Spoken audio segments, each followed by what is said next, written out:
123 मा 23 ठुलो हो कुन हिसाबले कति क्लास पढ्नु भएको तपाईले माधव नेपाल तपाईले पढाइको कुरा नगर्नु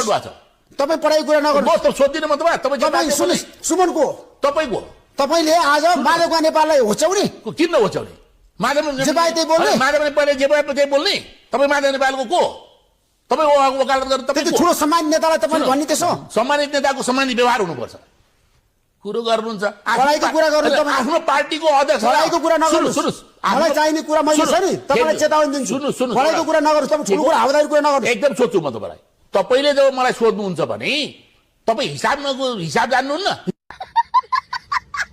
हिसाब म जान्छु अनि 123 मा 171 छन् 23 71 छन् के हुन्छ कुन संविधान त्यसलाई तपाईँ कमजोर ठान्ने अनि 23 बाट ठुलो भयो 100 जाने कम भयो